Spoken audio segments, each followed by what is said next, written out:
technology buttons have been pressed in the right order. I should be streaming live on Facebook and YouTube. I'm a little early at the moment. I thought I'd just give a little time for people to join the workshop. And also, if you happen to be watching this in the future, there are about 3 minutes to go before this workshop starts. So you may want to just forward it 3 minutes. I've got a little... I'm operating a system called Restream that seems to be really successful. It has been up till now. So I've got a chat thing here, and I'm probably not going to pay too much attention to it because I'm sure it's quite distracting for people to see me looking across the screen at the chat when you're probably not too interested what else is going on. But I can see a few people here whilst I'm waiting. I can see Toby. Hello, Toby. And yeah, here. This is a couple of minutes of saying hello to people before I kick things off. And Andreas over in Germany. Nick Anderson over in Virginia. Cool. Anyone else fancy saying hello? Samuel Beckett. Hi from Italy. I wish I could be in Italy. I was due to be teaching a little over in Siena at the Rigo Magno guitar workshop in Tuscany, but sadly that couldn't happen along with everything else this year. Yeah. Every single one of my workshops has been cancelled for 2020, and it is what it is. And they haven't really been cancelled; they've kind of been postponed until next year, and hopefully it'll happen. Holy moly! There's a lot of people signing on now. I'll try and say hello to as many I can see. Britain, I think I saw Atlanta, Melbourne. Man, what time is it there in Melbourne? I don't know, it must be pretty late. All right, Northumberland. Hey, hello there. Hello. Oh, Gareth Lucas, thanks for coming. Jim, we've got another couple of minutes to go before I kick off. Jeff, Gerrard's Cross, I'm afraid. I can think of worse places to be. Yeah, cool. The Sausage Man. Hello, Matt. Ross. Just doing some name checking here. John. Hello, John. From Geordieland. Other Paul calling. Good, thanks for checking in. Tulsa. Thank you very much for that. That was, I met you when you played in Tulsa, Oklahoma. Yeah, I was opening up for Tommy Emmanuel there. I always remember that show because the audience was so warm. And the first piece I played at the Tulsa show, I still remember, was Eliza's Eyes. And people, were kind of, they enjoyed it, and it made me feel good, and made me play better. Hi from the Scottish borders. I love it up there. Don't you just love it around the Roberton area? There was a place not far from Roberton called Borthwick Bray. That's where John Remborn used to live. Yeah, the Netherlands. Okay. Well, hey Dev in India. Brilliant. Manning Tree. All right. And reply. Oh, Rolly's here. Good. And John Simon. Good. And Daniel Monk. Hey, it's been a long time since last I saw you. So thank you to the people I know tuning in and people around the world. You're all very welcome. And I hope to meet you in person, or perhaps give a workshop to you in person, or play to you in person too. I'm probably just going to slow down a little on the chat there, but I see someone from Milwaukee's tuning in. I'm a visiting artist at the University of Wisconsin there, under the professorship of Mr. John Stropes. Professorship. All right. I hope that's sounding pretty sweet for you. This guitar is a Ralph Bound guitar made for John Remborn back in 1985. I'm proud to be looking after it right now.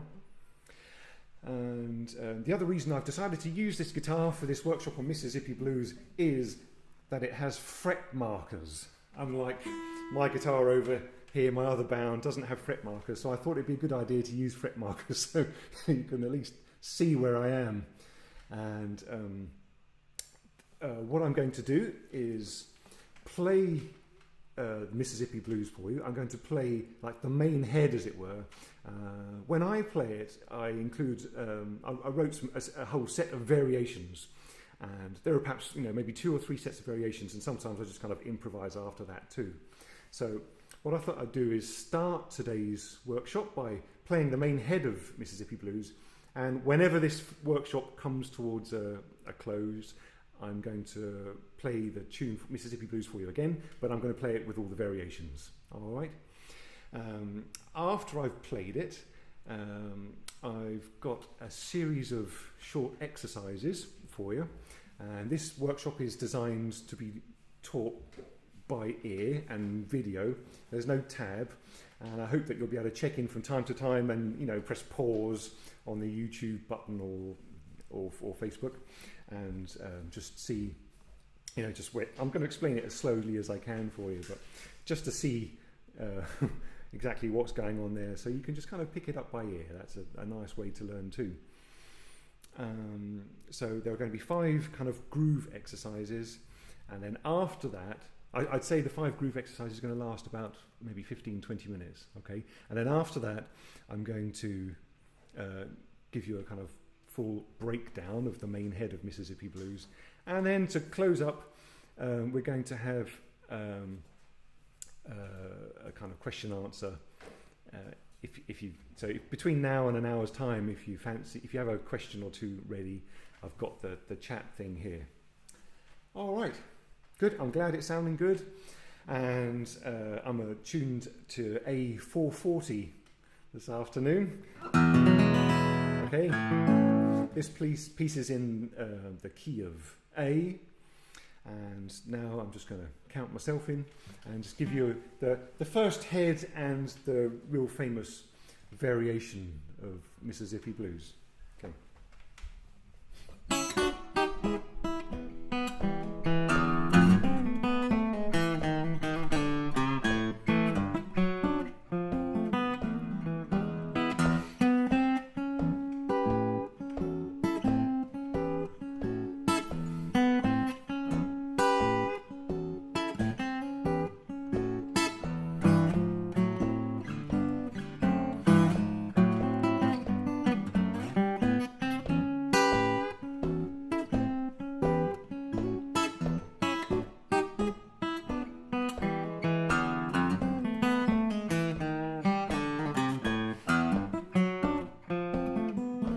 Run that again for you.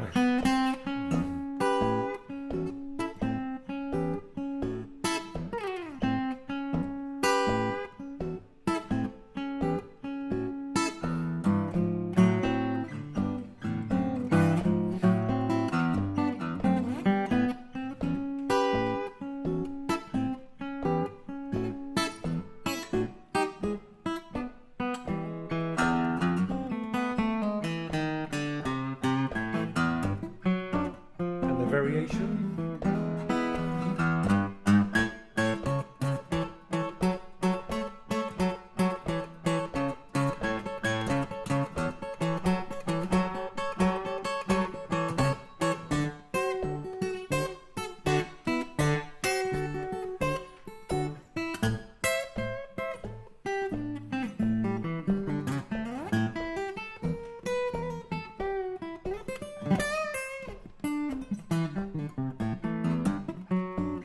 Head back down.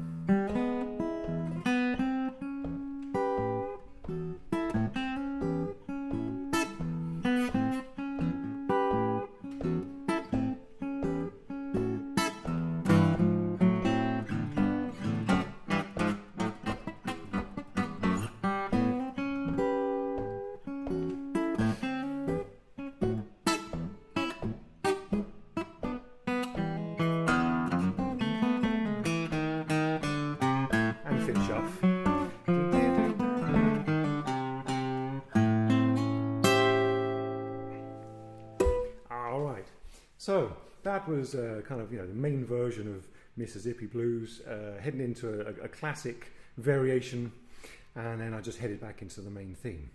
So I learnt this piece maybe 20 years ago. I was touring with John Renbourn, and before one of the first concerts I played with him, we were asked to give a blues guitar workshop. So I asked him what would be a good number, and he obviously had known this piece for a lot longer than I had, and he provided me with a nice little score. Sorry, I need that. sorry. Okay, is there something happening? Sorry, technical hitch. There. I've got a few things to show you. Everything okay? Yeah. Okay. All right. Well, that's live for you. So, where was I? Yeah. So we were asked to give a blues guitar workshop, and John gave me a transcription from the Stefan Grossman book. So that was my introduction to Mississippi Blues. So thanks very much, Stefan, for the transcription. And I have done a little bit of research for you, and one of my admin, as it were, one of my team has posted a few links in the Facebook chat. So I've just got another message coming in. It's not mute, and it's okay. Oh, there's a problem with the sound. Oh, sorry to hear that. All right. Well, is the sound okay now? Yeah. I wonder if you could tell me on the chat if the sound is okay, because I don't want to talk for the next hour and there'd be a problem. Is it okay? As he kind of waited for a split second. Or has everyone thought, sod this, I'm off for a pint. It sounds great there. Okay, thanks, Steve. All right, so I think we're okay. All right. Sounds fine, all good? Good, thank you. All right, I'll carry on. So, I learned it, brilliant, thank you, thanks, Serge. I learned it a few years, like almost 20 years ago, this piece, and I don't play it in a kind of traditional way.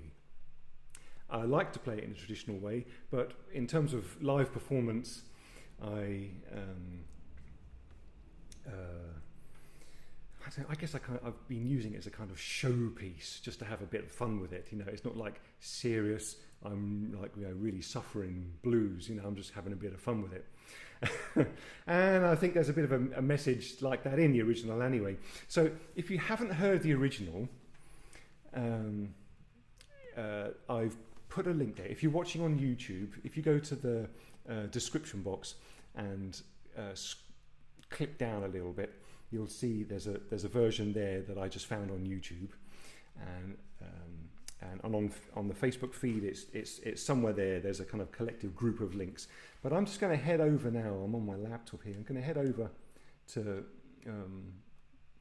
the track, and I'm just going to turn up this little amp, which may have been the reason it was creating that kind of echo sound. But I'm going to turn it on now. I'm going to head over now. I'm on my laptop. Oh, and there's a little delay. Well, it is what it is. Everybody out there understands. I'm just going to turn up this little amp, which may have been the reason it was creating that awesome echo sound. But I'm going to turn it on now. And I'm going to play it. You're going to hear a slight pause, but here we go. Well, it is what it is. Everybody out there understands.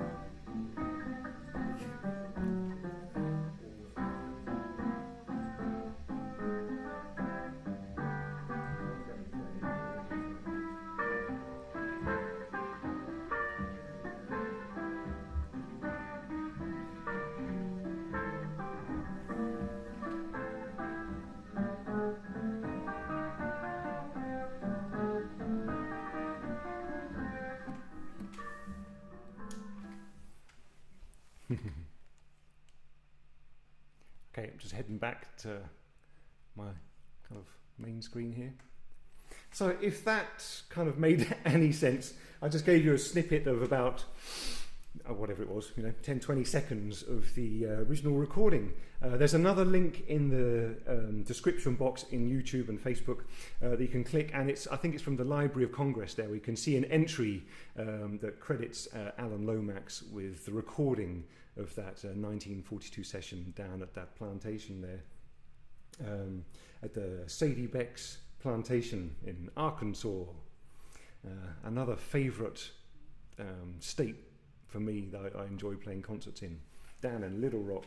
the home of the Clintons, and also of some very wonderful musicians and concert organisers.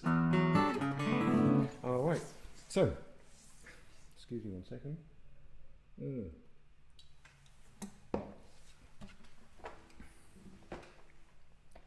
So as I said, I've got these 5 exercises to show you.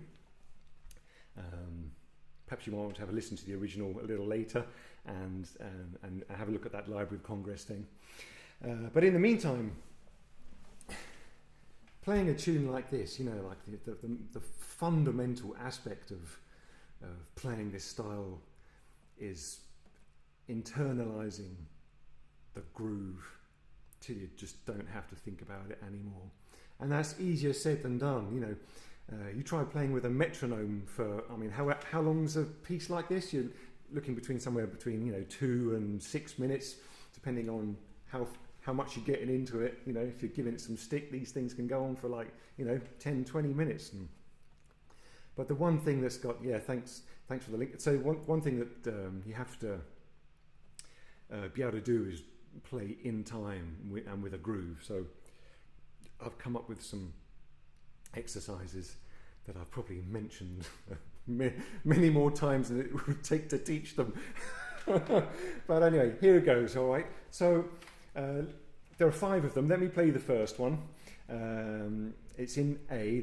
I think they're all in A, and we're looking at playing our open A string. Okay, and if I'm thinking 4/4, 4 beats to the bar, I'm thinking 1, 2, 3, 4. Okay, 1, 2, 3, 4. And if you're sat there with your guitar and you can play that, you're halfway there. And so if you can do that, now it might be a time for a quick cup of tea and a think. And then we'll head back and we're going to look at the top 2 strings of the guitar now. And I've got 3 notes and they sound like this. It goes, got the high G there, 1st string, 3rd fret, open 1st string, and the 2nd string, 2nd fret. Okay, and now the rhythm and the riff sounds like this: 3, 4, 1.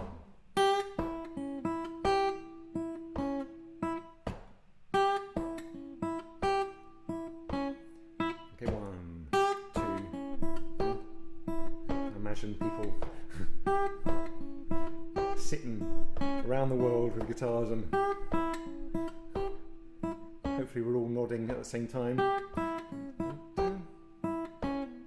Okay. Okay. So feel that groove, that steady pulse there. Get that top part sorted. You've got your bass notes on the beats. And I'm going to put the 2 together after 4. Okay. 2, 3, 4.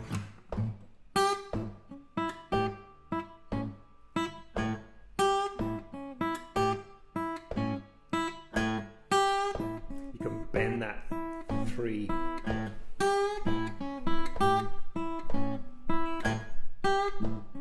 Rock solid, okay? Okay. Now, as I mentioned before, it's pretty hard to not only kind of stay in time together, especially playing with other people as a unit, just feeling that groove. A thing that I do occasionally, well, more than on one occasion, that's for sure, is kind of rush with the adrenaline when you walk on stage, and there's please welcome to the stage, and then you pick up the guitar, and I haven't counted myself in, and all of a sudden I'm going, oh no, I started too fast. There's no turning back now. If that happens, and it has happened to me, then it's just a case of getting through to the end. It didn't have any groove, and then you've just got to spend the next half an hour trying to re-establish that feeling. But what I'm getting at, though, is that there are lots of metronome apps. If you've got a metronome, then great. Loads of metronome apps on for free. This one's called by Soundbrenner. It looks like that. And I've got it set to 72 BPM. So if I just switch on 72 BPM and then play that groove, I wouldn't mind playing this for 3 minutes solid just to feel the groove. that may just be me, but here it is. Okay, it's a little faster. So there's your bass note. Good idea to count yourself in. Now 1, 2, 3, 4, and here we go.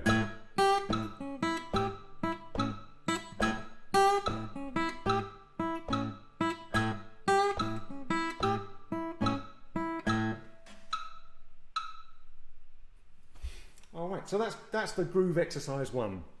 The second one has the same top part, but instead of just sticking on to this low A string, I'm also going to be using the low E string, because Mississippi Blues has that kind of alternating pattern that you'd expect to hear in this style, and you know, your kind of Travis picking and some British folk guitar styles too, and probably lots of other styles.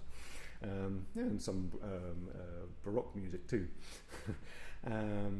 But this piece is in the key of A, but the bass note on beat 1 starts on the E, which strikes me as kind of odd immediately. It sounds a little strange if you think about it, but when you play it and feel it, it's good, right?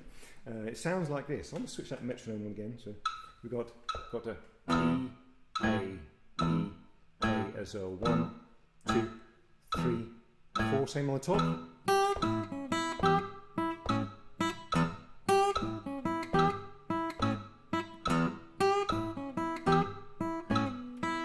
Okay, so it's the same material. 2, 3. Okay, and then, but instead of the 4 notes on A, you're alternating between string 6 and string 5.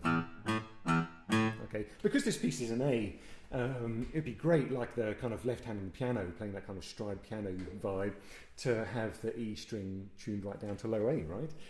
So.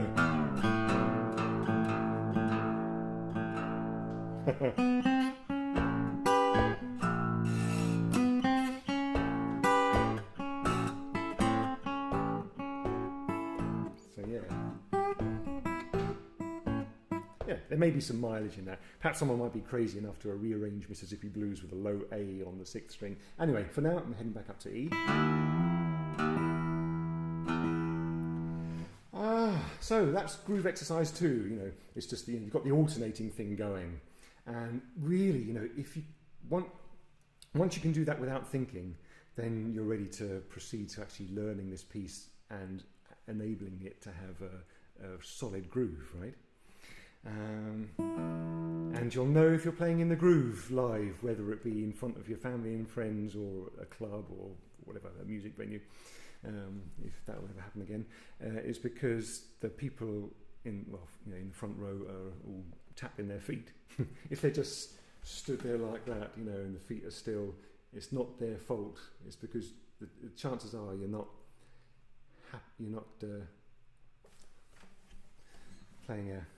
playing in the groove. Just reading a few comments here.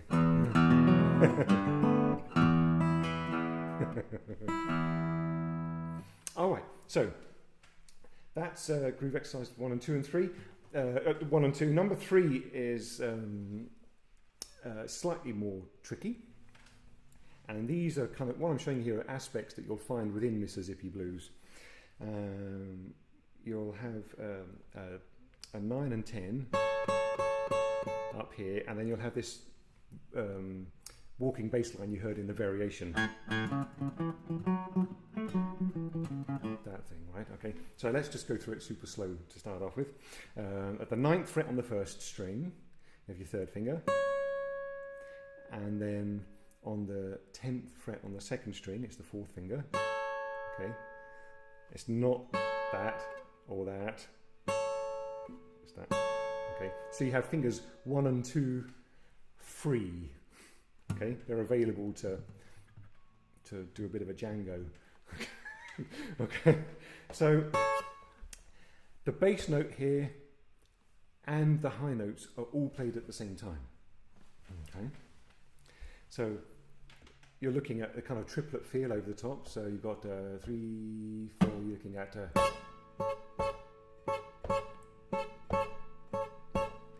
3, 4. So it's like a 1 and 2 and 3 and 4 and 1 and 2 and so on. Okay, Now at the same time, you want to hear this bass pattern. So you've got two open fifth strings, and then you've got this 9th fret on the 6th string. Imagine people just looking towards their fretboards, finding that 9 there on the 6th string. Okay, you're there on the C sharp. And then the 3rd note, as it were, is on the 5th string, 7th fret. And then the 9th fret on the 5th string. And then the 7th fret on the 4th string. Okay, and then you'll run back down. So just going over that bass part, you've got zeros on the 5th string, 9th fret on the 6th string, 7th fret on the 5th string, 9th fret on the 5th string, 7th fret on the 4th string, and then run down back to the 9th, back to the 7th, and then the 9th on the bass string, and then open A. Okay, so the bass part on its own sounds like this.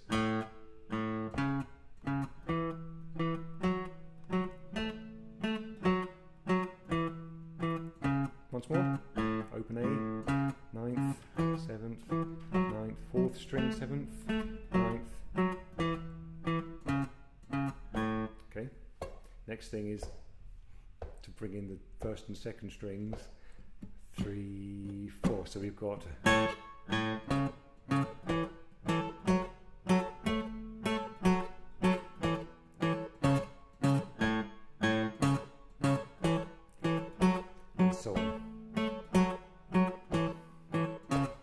Once you've got that all sorted, then you get into the world of, you know, just like the machine world of playing with a metronome.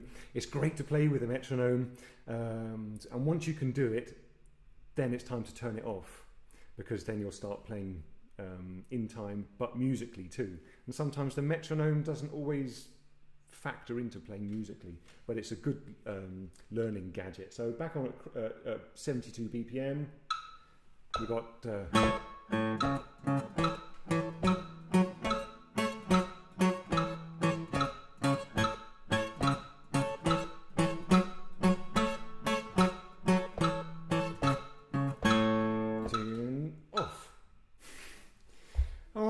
Getting there. Right, moving on. Exercise 4 is the same kind of principle as exercise 3, but instead of on the name of the metronome app, yep. Let's have a look. I think it's hang on. It's called Soundbrenner. Soundbrenner Home. Don't know. It's an app, I think. I can't give you the.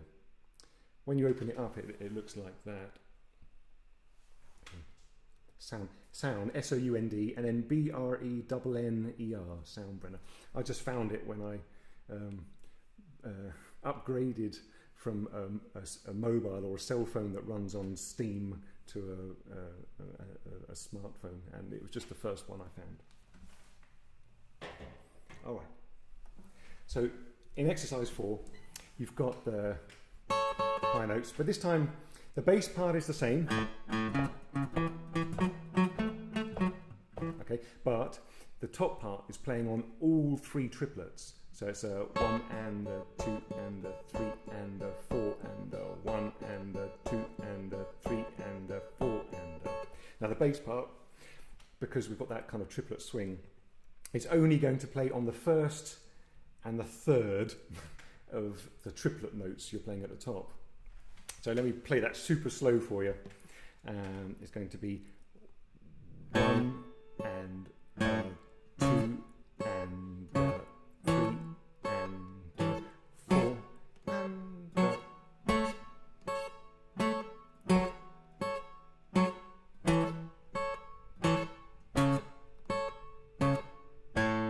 okay. In a way, it's kind of hard to do it slower than play it in time, because it's a kind of feel thing as well. You'll feel the calibration between the thumb and fingers as the fingers play the 3s and the thumb plays on the 1st and 3rd of the triplets. Let me play it slow but in time for you. So 2, 3, 4.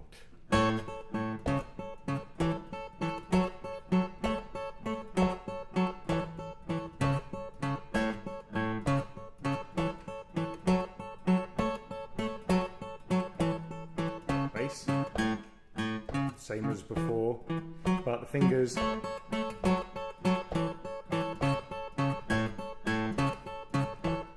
Okay. After that, once you're really confident with it and you don't have to really think about it too much anymore, then you can start messing around with the bass part. You know, there's all sorts of things you can do. You know, so I found my thrill.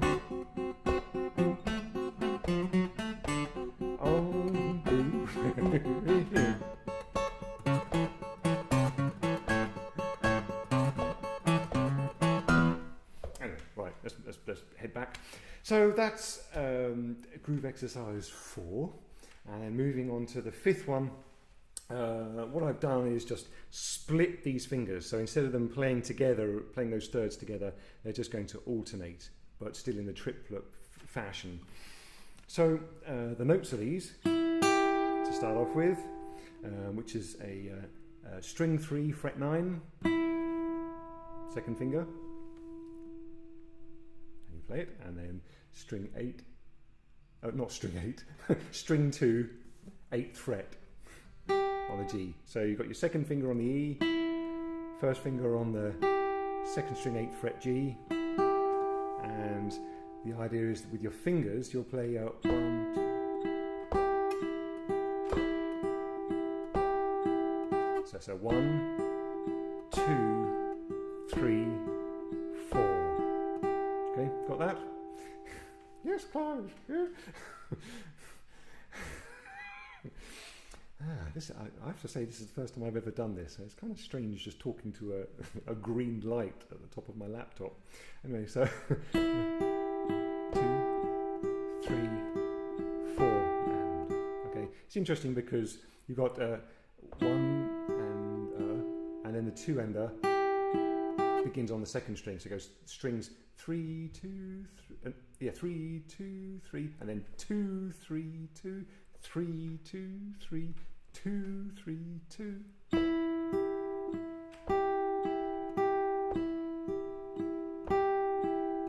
Okay, the next part I just shifted that up 2 frets.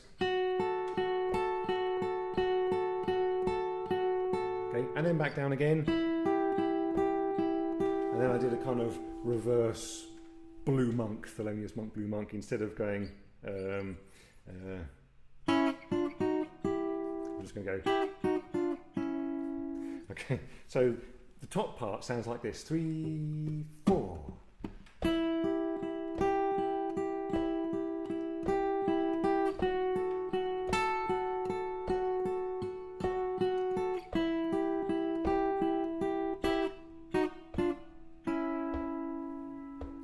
Hopefully you can pick that up in future. Hello to you again if you're watching in the future. And you can just kind of pause that, just check it out. Next thing is to inject the groove with the thumb. Okay, now for the first bar, as it were, I'm going to play 4 notes on bass A. When I move up, I'm going to change to the bass note D. And when I move back down again, I'm going to move to the bass note E. At which point some people are thinking, this is too much, I'd rather have root canal surgery. But I've got that down to the E there, and then finish on the A. So I think perhaps it would have been a good idea to play this exercise before I mentioned all this, but nevertheless, this is a live video for you, and this is what it sounds like, super slow. 3 and 4 and 1. There's a lot going on. Bass now, E. That's what you get for reading the comment at the same time. We'll do that all over again.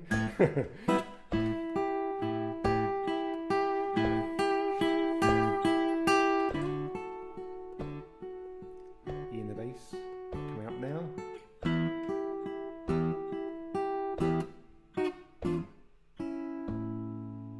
I'll speed it up slightly. 1, 2, 3, 4.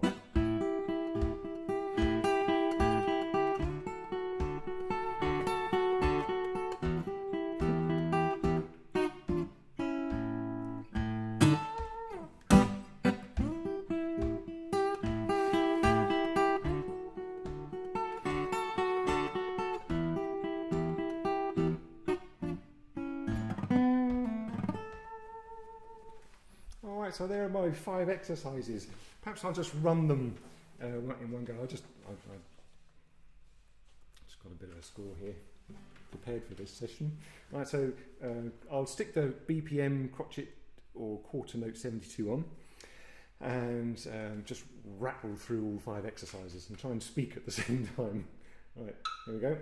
72 BPM, exercise 1, 2, 3, 4.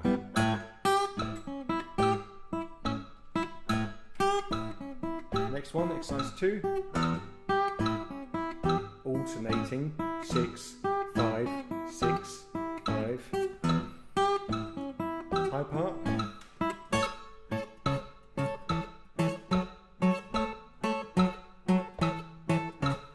Once more. Top changes to the triplets. The bass stays the same.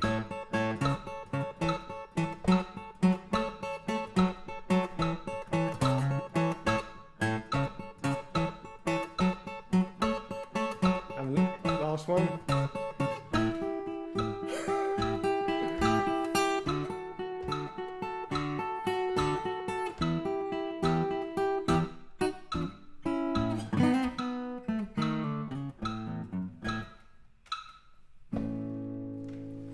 So there are 5 really useful exercises in my opinion. They're good because they ingrain that groove, that solid groove with the thumb, and also, you know, it's quite hard for a fingerstyle guitar player to really sit in the groove because there's a lot going on, right? You know, you're trying to play the melody somewhere around here usually, and you've got some harmony going on in there somewhere, and you're trying to be the, you know, the left hand of the piano, as it were, or the bass player, and sometimes the drummer as well. So if you can ingrain that groove, it's really going to help, you know. So those exercises, I mean, for any piece that has a groove to it, really, that they could help. I hope. All right. So let me just put those to one side. Now it's time for a quick sit before we dive into the Mississippi Blues, and just a brief announcement, which is that I was kind of drifting around YouTube earlier on, finding a recording to play for you, and I noticed in the comments there someone had posted that there was a transcription available, and so I put that link there too. The transcription is by a fella up, I think, in the kind of Runcorn area in the UK. He's called Steve J. McWilliam. I may have had the pleasure of playing for him in the past, I don't know. I went to his website that you should be able to find there in that link, and I tried to make contact just to ask if it was okay. I mean, he's put this up for free, so hopefully it's okay, but I phoned another friend of mine, Peter Price, a really solid blues player from the Warrington area, a beautiful guitar player, beautiful singer and person. He knew him, he said he should be okay with this, but I'm not holding Pete to it. It's my responsibility. But it has been offered there for free. So if you head up into the links on the YouTube in the description or in the Facebook posts there, you'll see that there's a little option to click on. I think it's called Acoustic Fingerstyle and Mississippi Blues, something like that. And there's a nice kind of authentic looking transcription there. I have my own transcription available on my website, and the difference between that one that's on the link there and my one is that in my transcription it includes all my kind of own variations and things as well, which I'll play for you at the end of the session. So if people have very kindly, you know, bought that one over the years, thank you very much. And that you know is pretty much the same as what you'll see on that free link there too. All right. So if you fancy just heading over to that link and clicking the PDF option, then you can open that on your screen too, assuming you're using a tablet or a computer screen. All right. So just give you a moment to find all that. For the people who just want to look and listen, that's kind of how I'm going to teach it anyway. So it's not essential to have this music in front of you. We're just going to look at the main head. I'm going to go through it super slow. So assuming you're ready, let's move on. Okay. This tune starts, or this version that's unaccompanied by vocals. The vocals are really cool, you know, like I'm going down to the delta where I can have my fun and where I can drink my white lightning gamble and bring my baby home.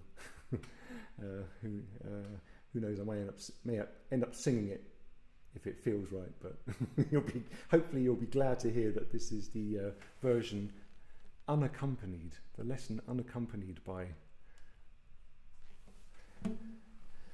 singing. All right. First part. Super slow. This isn't a performance, this is a lesson. It could be painful for people who are just looking for a performance. But not for those who are interested in playing it. Like myself, I just want to see everything as slowed down as possible. All right. So, starts on B, which is the 3rd string, 4th fret. Like that. Next bit. 3rd string, 5th fret, 1st to 2nd fingers. And then you move that 2nd finger up to the 6th fret. Some of you may be asking, what do you do with the picking hand? And my advice would be, ordinarily, to try and alternate fingers if you can, you know, like I and M or I and A, or in other words, try not to repeat a finger. But that's probably kind of going against the way things should be played in the blues tradition, because a lot of the time it's just like, you know, thumb on one finger or maybe the middle as well, you know. So I could imagine the original we maybe even played.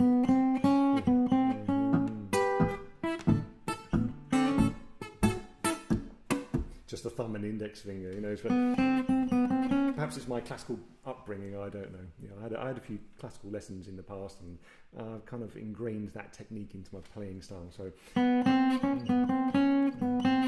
for me, it's middle, index, middle.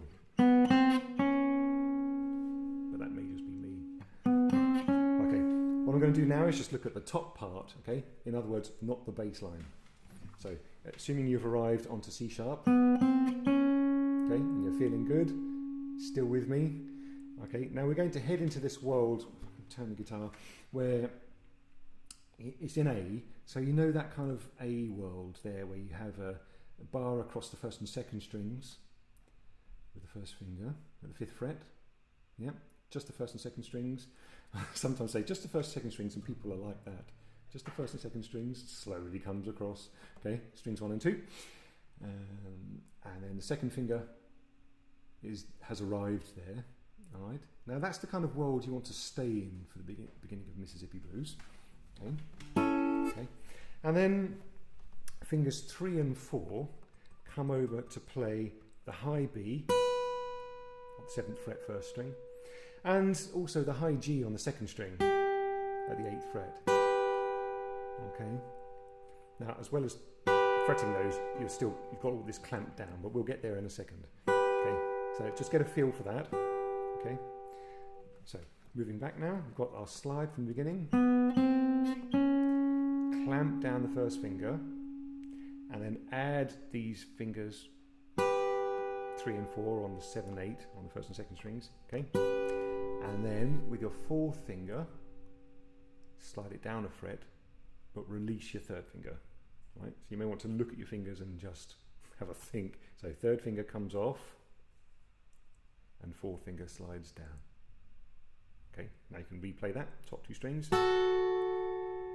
And then take off your 4th finger, and you're left with that pair of 5s there, okay, with the 2nd finger still there. So now we've got the mechanics of it, we're just going to have a look at that, and then afterwards play it in time. So we've got clamp, add fingers 3 and 4, drag 4th finger back and release the 3rd, and take the 4th. Do it again.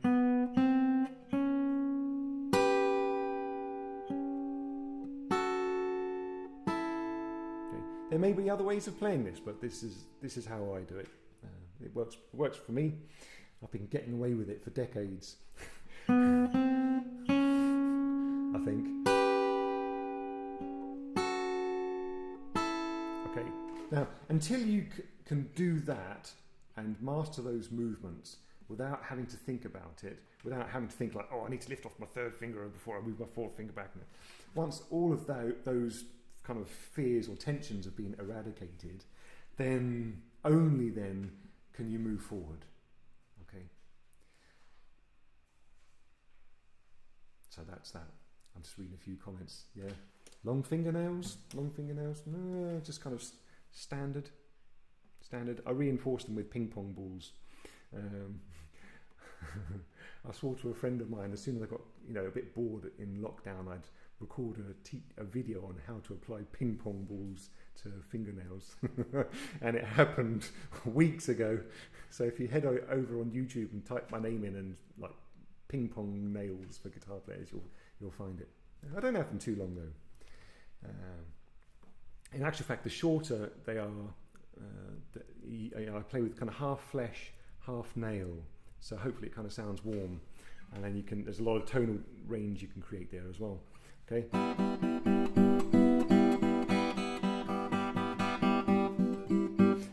The practicality or the reality is that usually, if I'm playing a tour, say in America, I'm playing like nearly every day for 6 weeks. So that's like maybe 30 or 35 concerts back to back. You just cannot afford to have short nails. Because when if a ping pong ball comes away and then you take it off, and you've been filing all the time, you'll have no real nail left to stick a ping pong ball underneath. So when I'm on the road, I like to have them slightly longer, literally just because they last. Same with guitar strings. I use Elixir NanoWeb 8020 guitar strings. Apart from the fact that they sound quite good. Really good. I've recorded with them many times, but the practicality of it is just they last longer. They're really good for touring. I use those the 8020s on my regular guitar. On this guitar, which is, you should be using the same, right? But for some reason they just don't sound very good on this guitar. So these are phosphor bronze strings as opposed to 8020 strings, and they just work. Yeah. They work for this guitar. As the crowd broke into a wild yawn. Reading a comment here. Neil, struggling with bar chords. I've got some techniques for bar chords. Should we have a quick look at bar chords for a second? Why not? We're here. Try this for bar chords. It'll only take a minute. So, bar chords.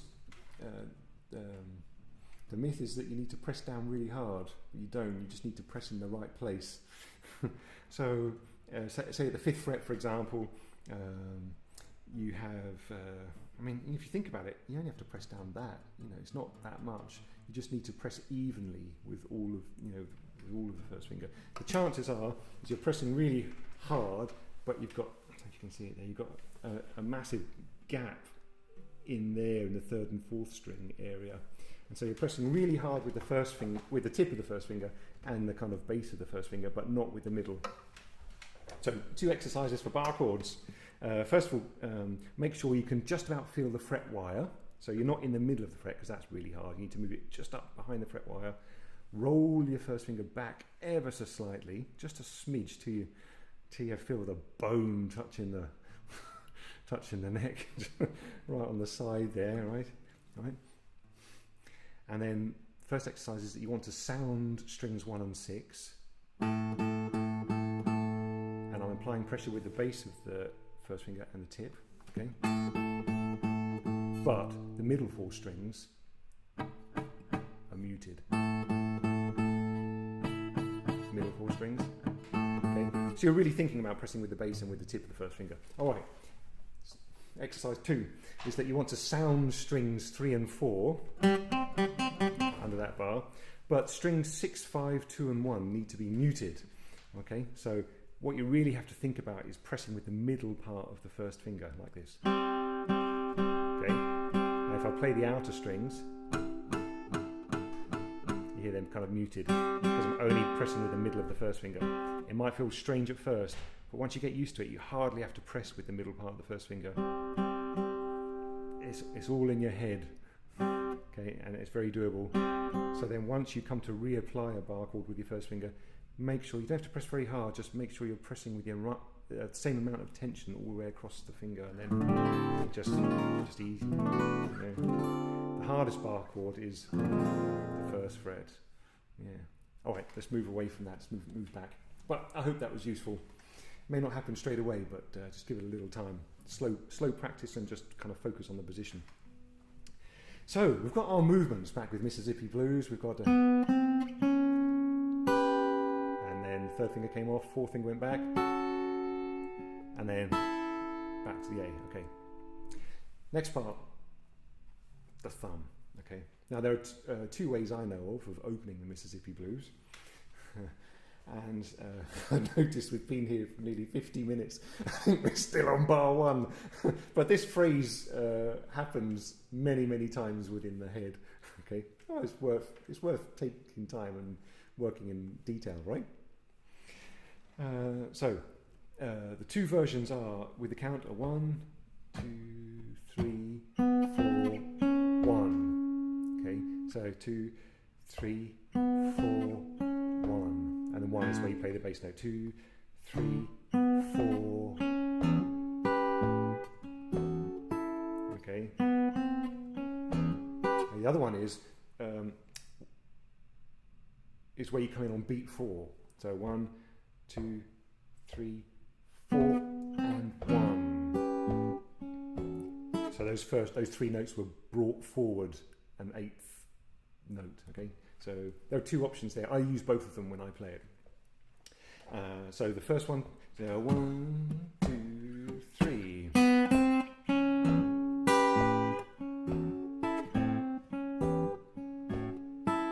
Or 1, 2, 3, 4, and 1.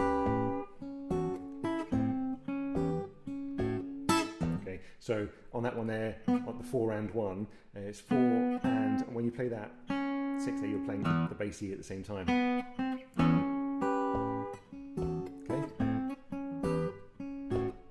Okay, let me just slow down that figure now, but in time, and try and explain where the bass notes are played with the top parts.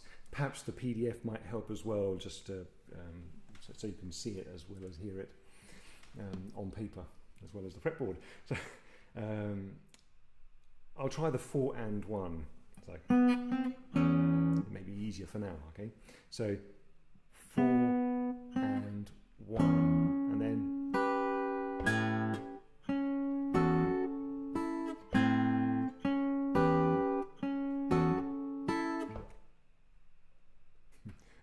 at which point we all just decided to go and have a cup of tea. God.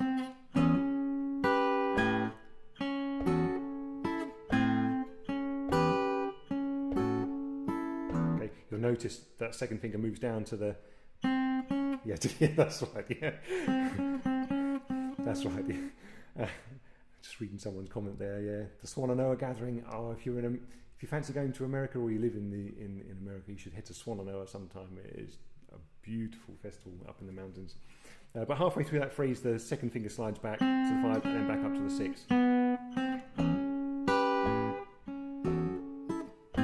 And then you reassemble that position. Okay. I guess I should say, we don't expect to be able to play it right now. You need to sit down and figure this stuff out. After which, when you come back to this video, you'll think, why did he spend so long on that? It's easy. But, everything's easy once you can actually do it, right? Good, thanks, Daniel. So we've got...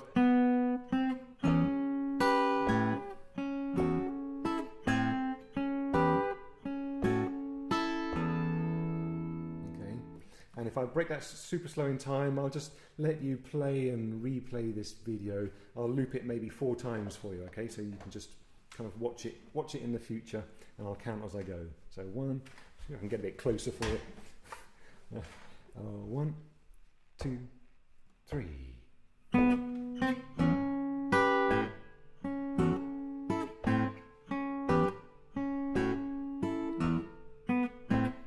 Oh, sorry. I'll play the first part on the other beat. Let me keep it straight for you. So after three, 1, 2, 3, 4, and 1. 1, 2, 3, 4,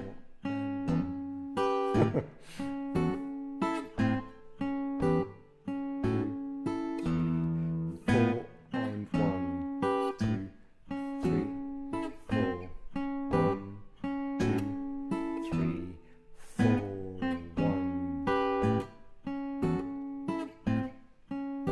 Hey Rachel, the tab is in the link at the top of the description, and you try and do that and speak at the same time.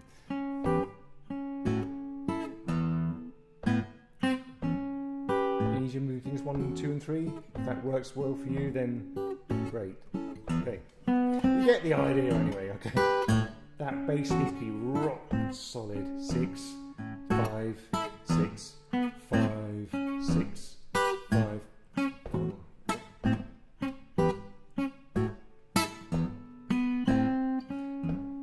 might be time to stop. Yeah, exactly, Richard. Yeah, I'm reading a comment here from a guy called Richard Lahoo. I hope I probably haven't pronounced that right. If not, apologies. But yeah, he's saying that I would have a tendency to play the A bass first, the 5th string. And if you play it like that, then it will sound like a march. Okay, have a listen. So I'll play with the A first. Have a listen to this. It sounds like a kind of, left, right, left, right.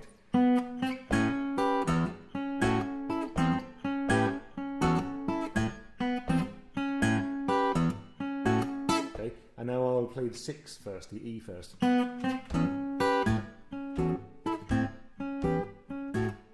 See how that makes sense now? It's almost like the left hand of the piano shifting from the lower note.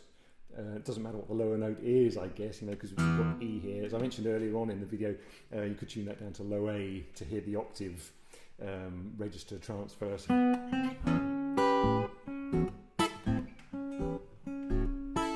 Okay. Well, we've spent a little while on that part for sure. Okay. It's going to take a while, but it's very doable, okay?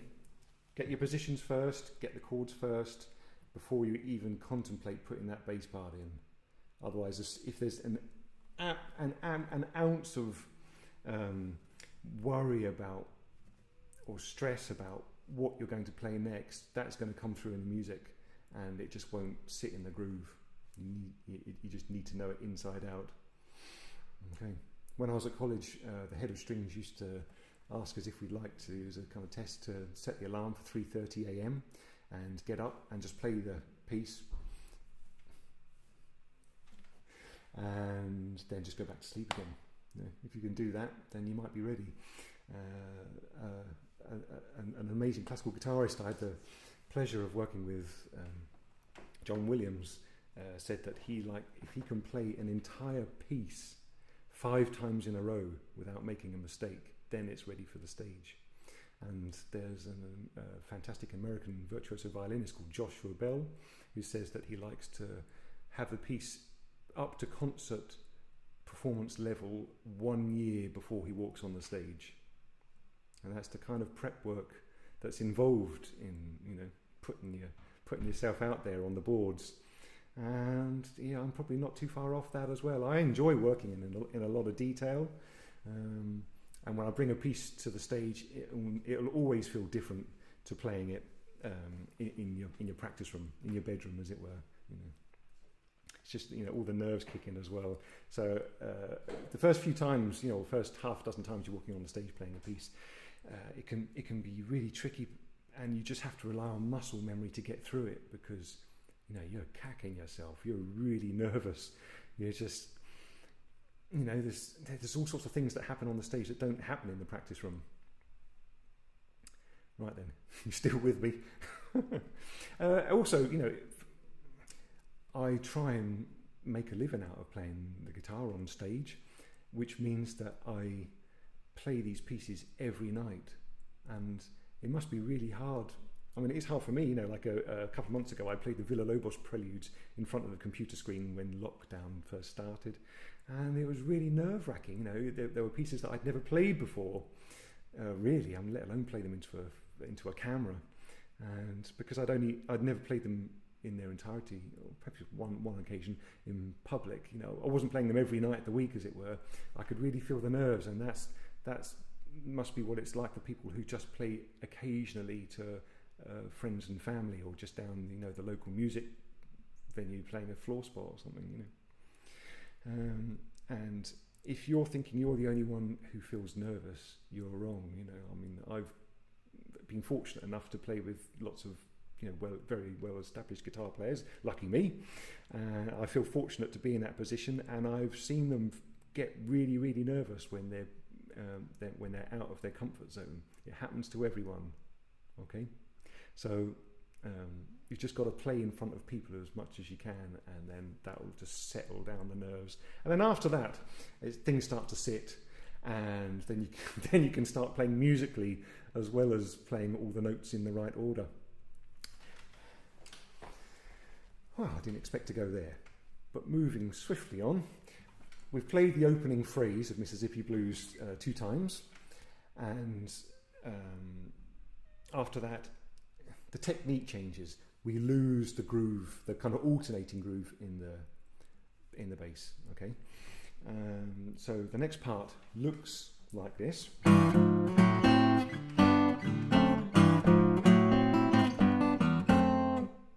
Okay, so you'll notice there isn't the alternating figure, lots of sixths and thirds, and now I'm going to break it down really slow for you so you can learn this thing. You might have the PDF there, you might have the tab from my website, but this part, you know, it's in A, this is a blues, it moves to the chord D, chord 4. This bit is the first finger on the 4th string 2nd fret, on the E there, and the second finger on the 6th string, lowest string 3rd fret.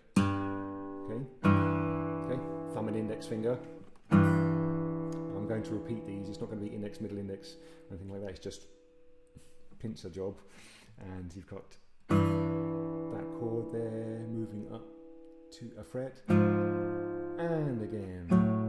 Okay. Once you're there, keep the second finger where it is. You can take off the first finger. Okay. But fingers 3 and 4 are going to play 5s on the 2nd and 3rd string. Okay, so you've got the 5s there on the 2nd and 3rd strings, second finger on that 5 bass. So you just want to practice. Okay, make sure you've got that before you move on. Okay, next part, you've got a connecting finger, which is finger 3. So leave finger 3 down if you can and take off all the others. Okay, and then you slide the 3rd finger back to the 4th fret. Second finger plays the 3rd string, 2nd string 3rd fret, apologies, on the D there, and the first finger plays the bass G. Okay.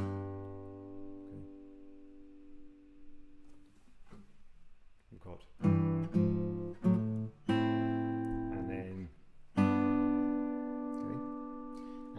as I said, the 3rd finger is your connecting finger.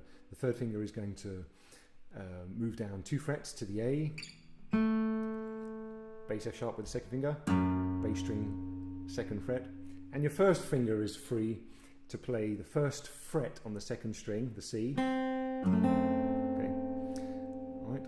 So you need to learn those chords first before considering playing it in time. You know, don't rush it. You know, spend more time working out all the chord shapes, and then you'll be able to enjoy it afterwards. All right, so we've got the 6ths.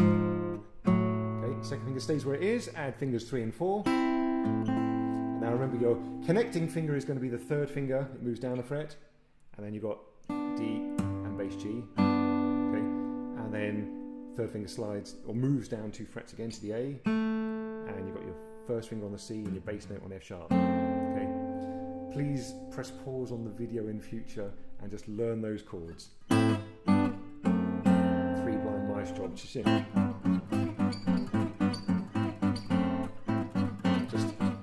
iron them out.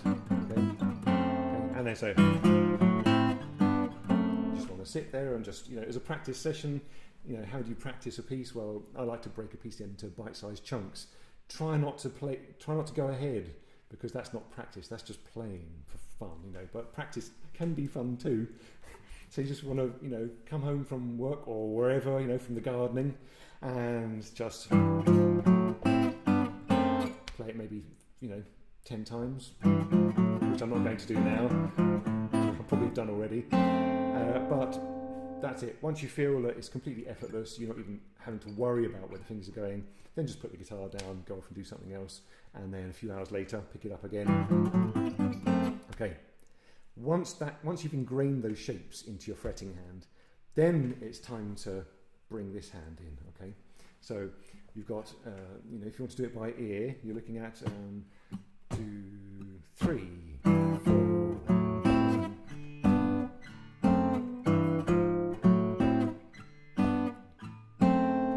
Comes on beat 4, 2, 3, 4. 1, 2.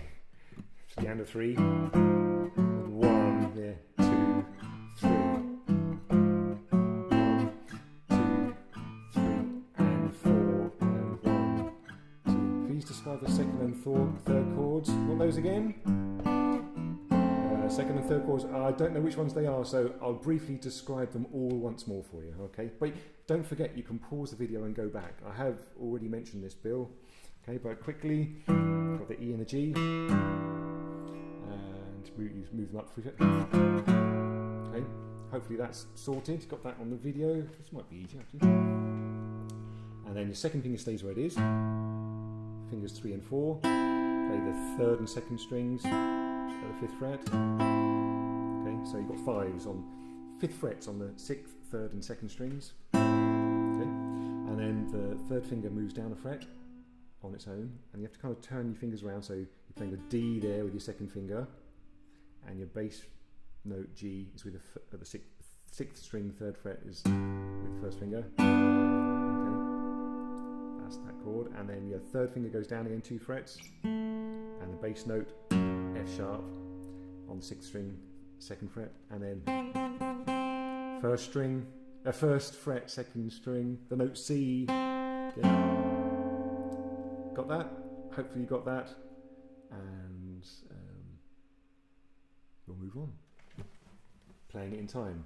So it's the and of 3. So 1, 2, 3, and 4, and then down beat 2, 3, and 4, and 4. You just want to get that skeletal version sorted. Okay. Once you've learned the chords, it's time to slot them into this groove. Just don't do anything else. Just to be disciplined, just to play that on the beat. So 2, 3, and 4, and 1, 2, 3, and 4, and got it? Yeah, okay. Yeah. People typing in, I surrender, I surrender. Okay.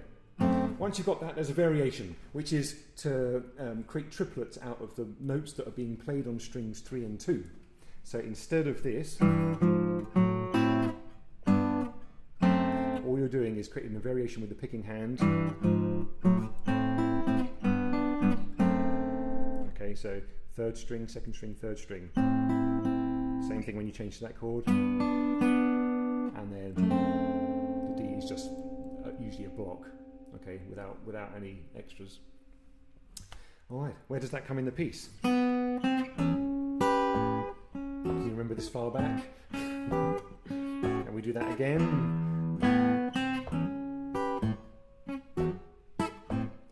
Here we go.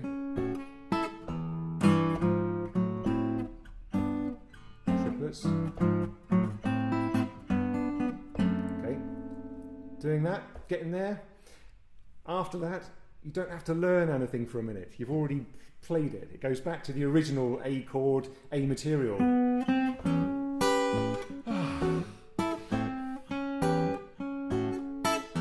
addition, it's quite nice to bend the fourth finger. That, you know, if you're using this fingering.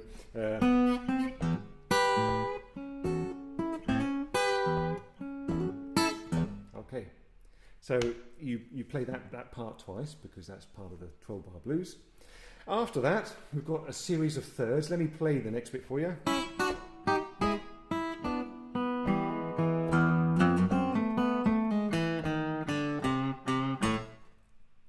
And we're just going to stop there for a second. Okay, so heading to the chord of E with thirds. I like to, perhaps it's not the best fingering, but it's what you know, when I'm just gripping the neck and just going for it, I like to just use the first finger on the C sharp, which is the second string, second fret, open E, okay, playing top two strings, okay, and then that's the F sharp, first string, second fret, and then the second string, third fret, okay, yep, you can tuck these fingers over and do a Django impression, and then slide them up, and again. So looking at 1, 2, 3. Okay, should be doable. Okay, now when you arrive to those thirds there, we move into the chord of E in your mind. The third finger is also involved. It plays the fourth string, sixth fret. So you're kind of doubling the octave. So it's this note here. Fourth string, sixth fret. As I see you going to string 4, counting up 6. So you've got this 3-finger chord there, where the first finger and the third finger are sounding the same note. Okay, so got.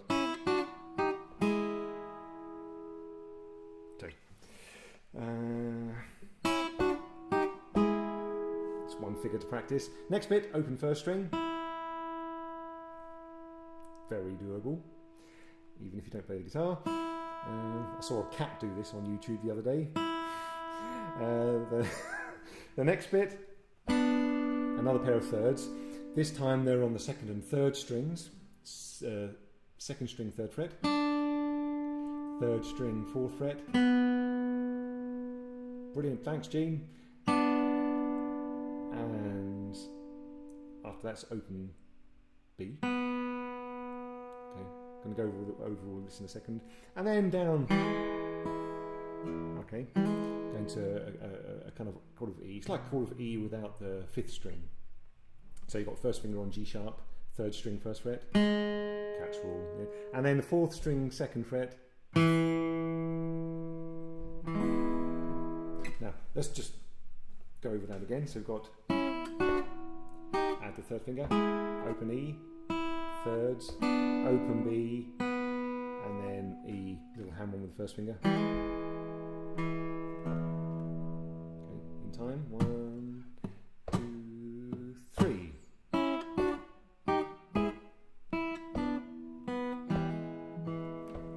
Once more, 1, 2, 3.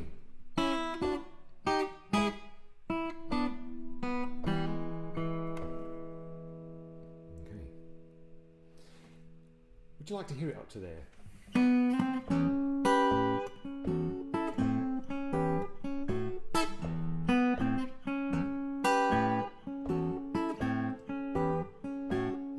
Sixths, thirds, shapes, split, main, theme, new bit.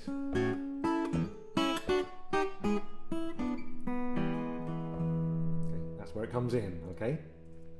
Next part, in the blues it changes to the chord of D. So the second finger plays on the sixth string, 0, 1, 2.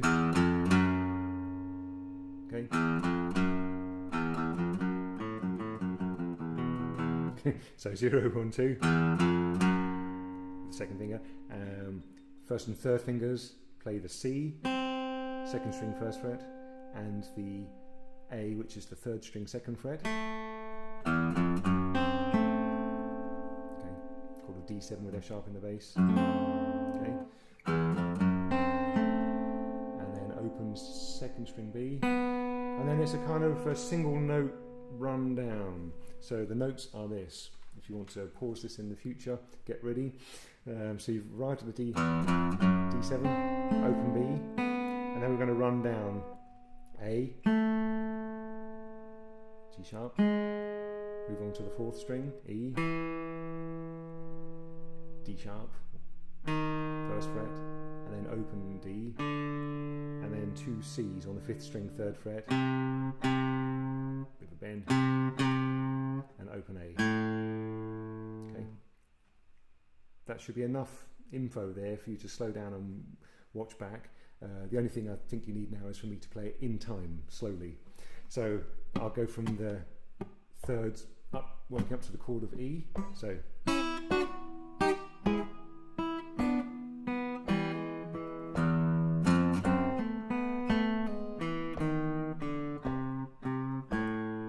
Once more. 1, 2, 3. Okay.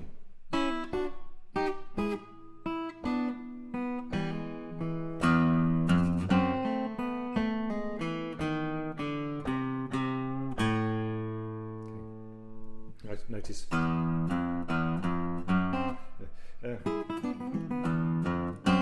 When you play the F sharp, you play the C at the same time.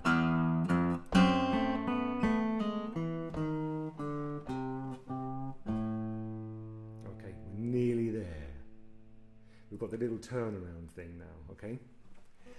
And with the turnaround, what I noticed when I first looked at the tab decades ago is that the fingering wasn't immediately apparent. So I'd just like to clarify that on video as well, so you can see it and maybe read it if you want to. If you've got my version that you bought from my website, or had a look at the version that's in the description box at the top of this video. It sounds like this. It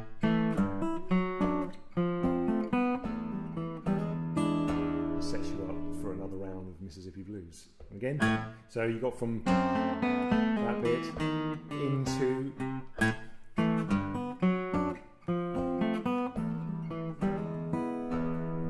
so let me break that down for you.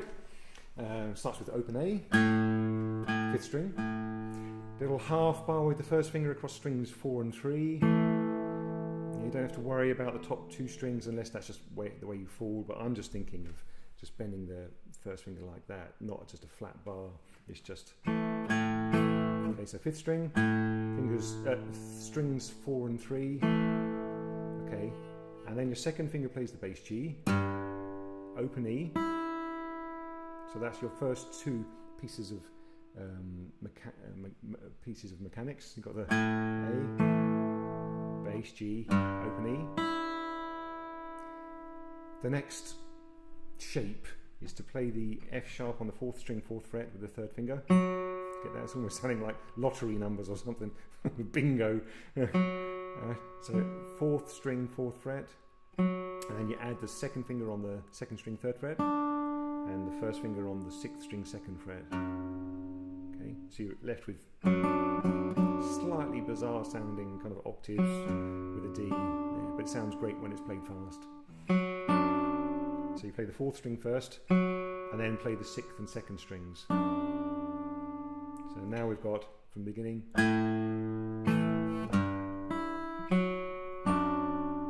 okay. And then after that, you shift down a fret and flatten the first finger. So you already have the first finger and third finger there, but then slide down the third finger and the first finger. But I'm playing a bar there because that note there is on the second string, first fret, and then the second finger plays the third string, second fret. That's it. You've done it once you've conquered those positions. So you've got A, and then.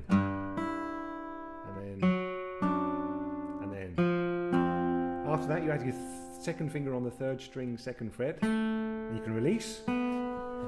Huge sigh of relief, and then sign off with a kind of E.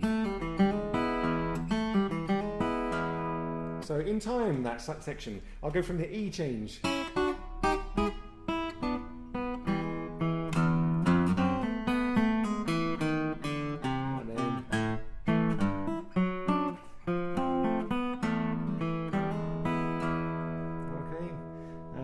So once more, hopefully when I play this, all these shapes will seem pretty familiar now.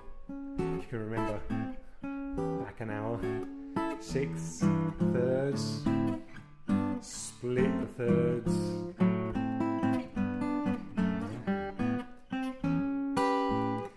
same material, thirds coming up.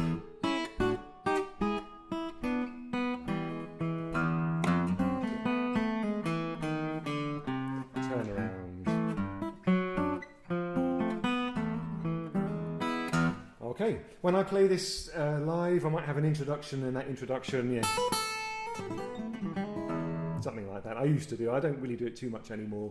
I don't know, just fancy doing something else. But all that kind of stuff and all my other variations are in the transcription on my website. But what I thought I'd show you now is, instead of the traditional turnaround that you hear on the Lomax recording of William Brown playing it in 1942, but there are a few other little turnarounds that you might like to just know in this blues language. Okay, and one that sounds like this.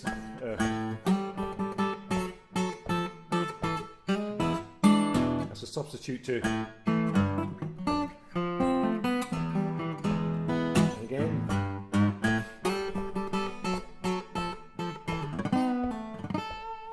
Okay, so that's a pretty nice one. Let me show you that. So it starts with the third and fourth fingers sliding up to fives on the fourth and first strings. Okay, and then the fourth finger stays where it is, and then you work down. Okay, so then you can change the chord of E for the turnaround. So,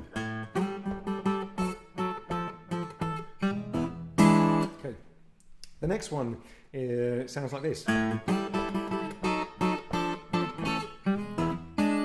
So you'll hear that that's kind of it's just been fleshed out a little bit. And all I'm doing there is I'm playing notes on the second string as well, and they're all the same as the notes on the fourth string. So you're looking at, okay, fourth and second strings, fives, fours, threes, and twos. Okay, but all the while your fourth finger is glued to that first string, fifth fret high A. So fingering wise, starts with 2, 3, and 4, and then fingers 1 and 2, and then I just use 1 as a little bar, and then bring that bar down. Okay. And then the final one, the ultimate, sounds like this. So I'm going to try it again. So you've got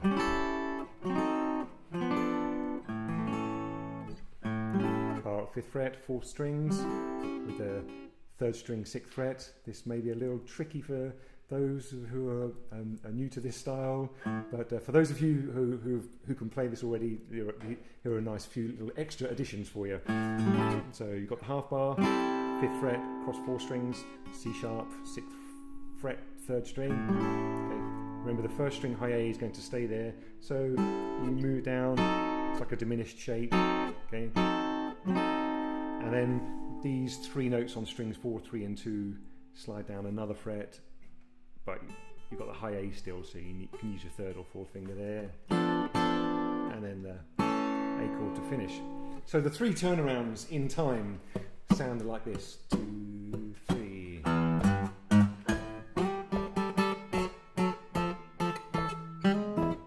Second one.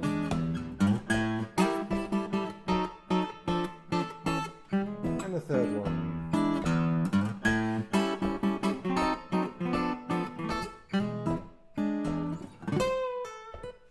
Okay, so they're the 3 turnarounds. All right then. Well, we've been going for about an hour and 20 minutes. Let me briefly talk about the variation. But you might just want to focus on that lot. There's quite a lot there already.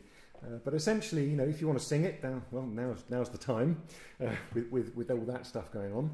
And there's also this classic variation that's in the William Brown version, recorded by Lomax. And that is, there's a kind of a suggestion of that exercise I gave you, exercise 3 earlier on in this video, where you have fingers 3 and 4 welded to the 9th fret and 10th fret on the 1st and 2nd strings, and you run up that bass line. So you've done your turnaround from the opening theme, whatever, and then you go straight into that exercise 3, as it were. Right, so it's maybe triplets on the top.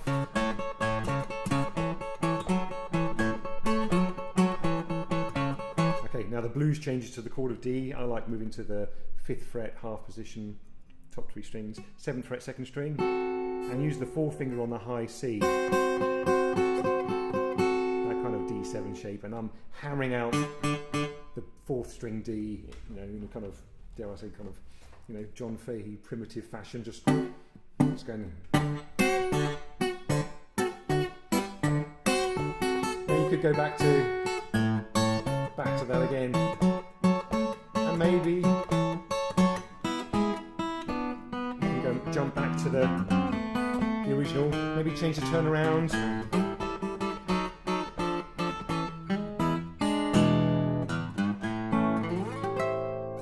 So that's a variation idea, and when you listen to the original, you'll see what I mean when you hear that. Okay, so it's time to just sit and have a think, take all that in. You've got all the you've got the 5 exercises there, and you've got the main head broken down into as much detail as I possibly could for you. As promised, I said there'd be time for a question and answer before I play the final version, and I'll slip in a few variations of my own, just for you to enjoy for now. Dare I say that if you'd like to learn those in tab form, then it is available on my website. And also I've been, during this lockdown period, like many musicians, spending more time and been getting quite intimate with the video camera and my sound equipment. I now own Logic and Final Cut Pro, which seems to be like the necessary equipment for performing musicians right now. So I've recorded a series of teaching videos, and each video focuses on a specific song, and each song is flanked by these exercises associated, specific techniques and exercises associated with the piece that I'm playing and teaching. Okay, if you go to my website and click on, I think it might be Store, there's a link that says New Video Lessons, and right now there's not a lot there. And thanks to my team member who just posted the link there, you can see in the Facebook chat. And in about a week's time, that shall all be running live. There's I'm calling it like a Clive's Guitar Workshop Series 1. There'll be 6 pieces there, and then in maybe a few months' time, or 2 or 3 months' time, there'll be a Series 2. I'll see how this goes. So Mississippi Blues is actually included on that. And as well as what I've shown you here today with the exercises, in the version on my site, I also break down all the variations as well, if you want a nice little challenge and you've got some time. All right, that's that bit. Any other stuff I need to clear up? Well, I guess you know the story with self-employed musicians. I think my next concert that still hasn't been cancelled is into spring 2021. So on behalf of myself and other musicians, we're kind of offering up these PayPal links, and if you'd like to make a donation, it's very much appreciated, but I have to stress that there's no obligation. All right, I'm doing this just to do it because it's actually kind of fun, and I hope it helps you, and hope you got a lot out of this, and that you enjoyed this session. And for now, I'm going to finish off this guitar workshop just by hopefully by playing the full version of Mississippi Blues that I might play in concert situation with all the variations, just to kind of cheer you up, make you feel good, and hopefully make you feel motivated to learn this piece. And perhaps further down the line, once you've internalized the rhythm and all these chord shapes, you can create some variations of your own, and I'd certainly like to hear them. Okay, please keep in touch. I've got a contact button on my website, and if you'd like to send me a video of you playing the Mississippi Blues, I'd be well up for hearing it. And if you want any suggestions or about anything that you show me on the video, I'd be very happy to just make a couple of comments too. Right, that's quite a lot of talking, and now I'll get down to some picking and sign off. Okay, hope you had a good time.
Bass one.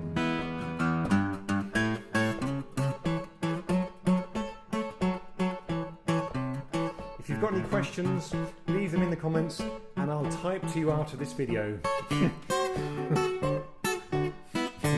Talk about organised. Okay.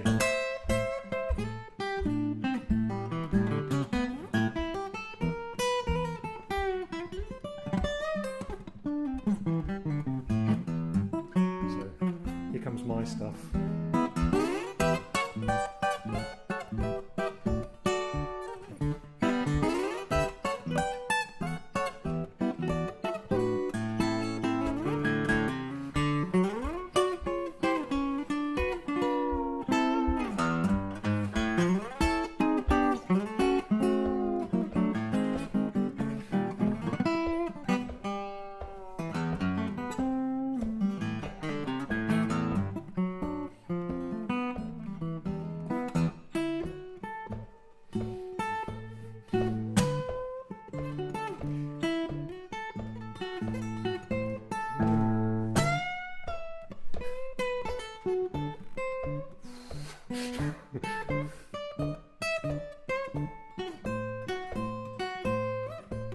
These strings have got high tension.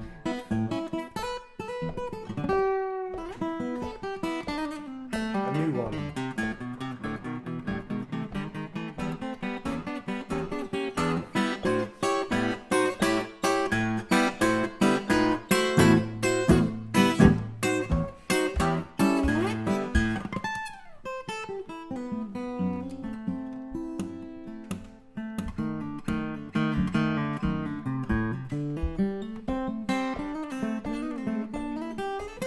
Stevie Ray.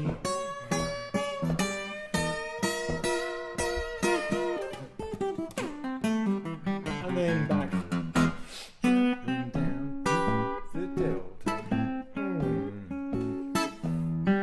The Essex delta.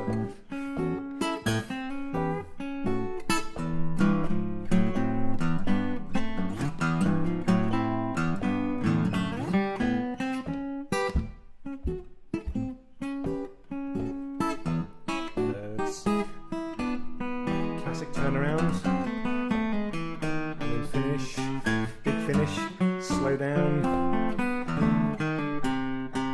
and then I like to finish with a kind of A sharp 9 chord, and I'll show you that just to finish. I've got an open A, 4th string, 10 to 11th fret slide. And the next bit is like, imagine forming the chord, playing the chord of D, but playing it with fingers 2, 3 and 4, and then sliding that all the way up to the 12th and 13th frets with that C sharp, 4th string, 11th fret. So to finish off with, again once more, if you've got any questions, type them now and I'll hop over in about 20 minutes after a quick cup of tea and I'll write back to you. Alright, so finally again that turnaround, here we go.